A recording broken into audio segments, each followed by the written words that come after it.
Halo teman-teman semua. Dalam masa pandemi ini, kalian harus tetap berada di rumah ya. Sebelum menonton video ini, pastikan Anda tetap di rumah. Dan kalaupun terpaksa keluar rumah, jangan lupa memakai masker ya teman-teman. Halo semuanya, saya Susan. Di sini saya bertugas untuk membacakan materi dari kelompok 5. Berikut adalah kelompok-kelompoknya. Nama saya Abdul Aziz dengan NIM 1940001.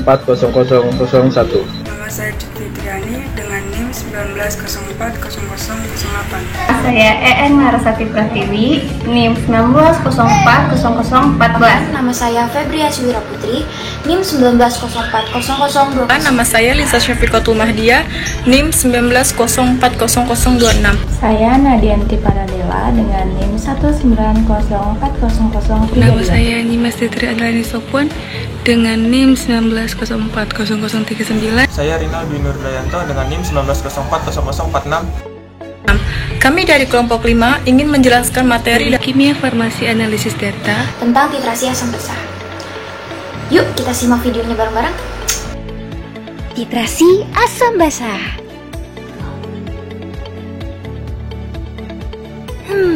Apa kalian tahu apa itu titrasi? Titrasi adalah suatu metode analitik kuantitatif untuk menentukan konsentrasi larutan baik asam maupun basa. Prinsip asam dan basa. Titrasi asam basa melibatkan asam maupun basa sebagai penitran atau titer ataupun titran. Titrasi asam basa berdasarkan reaksi penetralan, yaitu kadar larutan asam ditentukan dengan menggunakan larutan basa dan sebaliknya. Titran ditambahkan titer sedikit demi sedikit sampai mencapai keadaan ekuivalen, yang artinya secara stoikiometri titran dan titer tepat habis bereaksi. Keadaan ini disebut sebagai titik ekuivalen.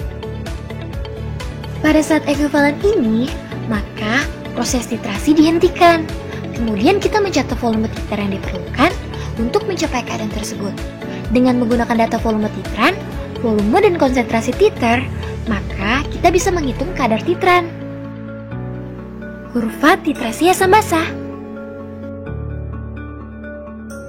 Yang pertama, kurva titrasi asam kuat dengan basa kuat. Asam kuat sebagai titrat atau wanalit biasa ditempatkan dalam labu Erlenmeyer, dan basa kuat sebagai titran atau titer ditempatkan dalam buret. Ujung kurva baik awal dan akhir kurva relatif datar. Yang kedua, kurva titrasi asam lemah dengan basa kuat. Asam lemah sebagai titrat atau wanalit biasa ditempatkan dalam labu Erlenmeyer, dan basa kuat sebagai titran atau titer ditempatkan dalam buret. Dimulai dari pH rendah menuju pH tinggi, titik ekuivalen terjadi pada pH di atas 7. Ujung kurva awal biasanya naik relatif cepat, atau pH naik cepat dengan hanya penambahan sedikit basa. Kemudian melandai atau relatif datar, ujung akhir kurva relatif datar. Yang ketiga, kurva titrasi basa kuat dengan asam lemah. Basa kuat sebagai titrat atau wanalit biasa ditempatkan dalam labu Erlenmeyer, dan asam lemah sebagai titran atau titer ditempatkan dalam buret. Dimulai dari pH tinggi menuju pH rendah, titik ekuivalen terjadi pada pH di atas 7. Ujung kurva awal relatif datar, ujung akhir kurva relatif turun cepat, atau pH turun cepat, dengan catatan basa kuat benar-benar telah habis bereaksi. Yang keempat, kurva titrasi basa lemah dengan asam kuat. Basa lemah sebagai titrat atau wanalit biasa ditempatkan dalam labu Erlenmeyer, dan asam kuat sebagai titran atau titer ditempatkan dalam buret. Dimulai dari pH tinggi menuju pH rendah, titik ekuivalen terjadi pada pH di bawah 7. Ujung kurva awal relatif turun cepat atau pH turun cepat. Dengan hanya sedikit penambahan asam, ujung akhir kurva melandai dan relatif datar. Indikator asam dan basa. Sebelumnya, apa kalian tahu apa itu indikator asam basa? Yaitu suatu zat yang memberikan warna berbeda pada larutan asam dan larutan basa. Dengan adanya perbedaan warna tersebut, indikator dapat digunakan untuk mengetahui apakah suatu zat bersifat asam atau basa. Jenis-jenis indikator asam basah. Yang pertama, kertas lakmus. Lakmus merah akan tetap berwarna merah bila dicelupkan ke dalam larutan asam, dan akan berubah warna menjadi biru bila dicelupkan ke dalam larutan basah. Lakmus biru akan tetap berwarna biru bila dicelupkan ke dalam larutan basah, dan akan berubah warna menjadi merah bila dicelupkan ke dalam larutan asam. Yang kedua, ada indikator alami. Berasal dari jenis tanaman dan bisa dijadikan sebagai indikator alami. Tetapi, ada syarat untuk dapat atau tidaknya suatu tanaman itu untuk dijadikan sebagai indikator alami, yaitu terjadinya perubahan warna jika ekstraknya diteteskan pada larutan asam maupun basah. Contohnya seperti kunyit, kubis merah, dan kembang sepatu. Berikut adalah tabel indikator alami. Kami mengamati warna pada ekstrak, dan ekstrak yang diamati ada kol ungu, kembang sepatu, kembang telang, kulit manggis, pacar, bugenvil, dan kunyit. Untuk dapat mengetahui perubahan warna, kami melakukan pengamatan pada air jeruk nipis, air sabun, air garam, dan air kapur. Pengamatan pada kol ungu ketika diuji dengan air jeruk nipis menghasilkan merah muda, air sabun biru muda, air garam biru tua, dan air kapur hijau muda. Lalu, pada kembang sepatu, ketika diuji dengan air jeruk nipis menghasilkan warna merah, air sabun ungu muda, air garam nila, dan air kapur hijau tua. Kemudian kembang telang ketika diuji dengan air jeruk nipis menghasilkan ungu muda, air sabun biru pudar, air garam biru muda, dan air kapur hijau tua. Pada kulit manggis, ketika diuji dengan air jeruk nipis menghasilkan warna orange, air sabun merah bata, air garam berwarna kuning, air kapur berwarna coklat. Pada ekstrak pacar, ketika diuji dengan air jeruk nipis menghasilkan warna merah muda, air sabun berwarna krim, air garam berwarna jingga, dan air kapur berwarna kuning. Pada ekstrak bugenvil, ketika diuji dengan air jeruk nipis menghasilkan warna merah muda, air sabun berwarna nila, air garam berwarna merah muda, dan air kapur berwarna kuning. Pada ekstrak kunyit, ketika diuji dengan air jeruk nipis menghasilkan warna kuning, air sabun berwarna krim, air garam berwarna kuning muda, dan air kapur berwarna oranye. Yang ketiga, larutan indikator. Larutan indikator ini merupakan salah satu jenis indikator yang dapat digunakan dalam mengetahui sifat asam basa sebuah senyawa. Indikator yang sering digunakan pada laboratorium ialah larutan indikator fenolflatein atau PP, metil merah atau MM, metil jingga atau MO, bromthymol blue atau BTB. Berikut adalah tabel larutan indikator. Warna setelah ditambahkan indikator fenolflatein pada larutan asam tidak berwarna, pada larutan basa berwarna merah muda, dan rentang pH saat perubahan warna 8,3-10. Kemudian indikator bromthymol pada larutan asam berwarna kuning, pada larutan basa berwarna biru, dan rentang pH saat perubahan warna 6,2-7,6.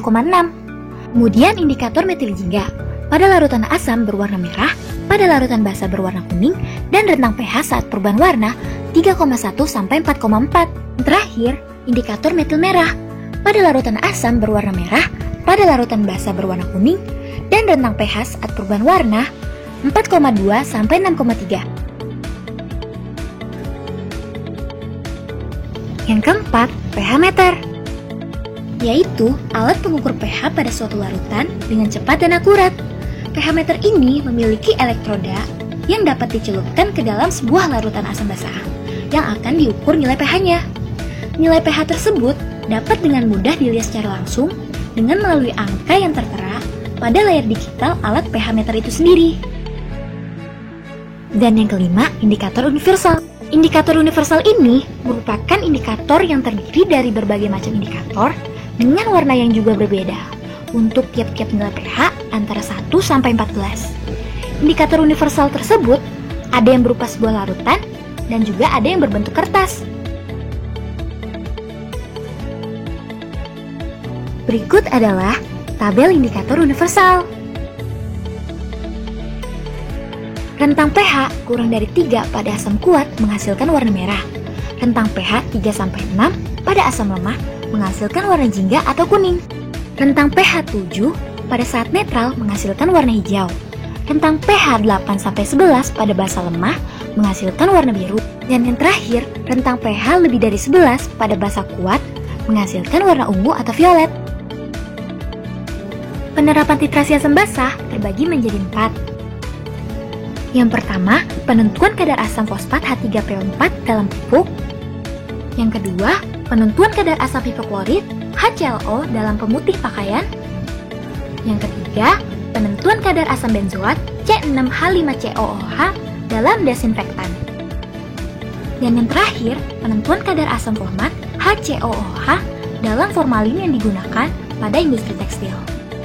Jadi, kesimpulannya adalah titrasi merupakan suatu metode untuk menentukan kadar suatu zat dengan menggunakan zat lain yang sudah diketahui konsentrasinya.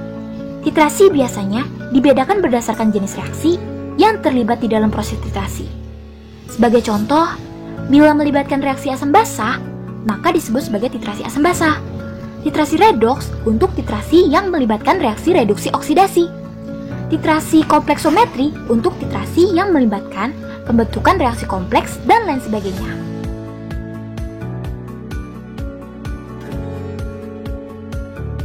Prinsip titrasi asam basah melibatkan asam maupun basa sebagai titer ataupun titran. Titrasi asam basah berdasarkan reaksi penetralan, yaitu kadar larutan asam ditentukan dengan menggunakan larutan basah dan sebaliknya. Kemudian, ada 2 cara umum untuk menentukan titik ekuivalen pada titrasi asam basah. Antara lain, yang pertama, memakai pH meter untuk memonitor perubahan pH selama titrasi dilakukan. Dan yang terakhir, memakai indikator asam basah. Thanks for watching. And don't forget to like, comment, subscribe, dan jangan lupa share ke teman-teman kalian ya.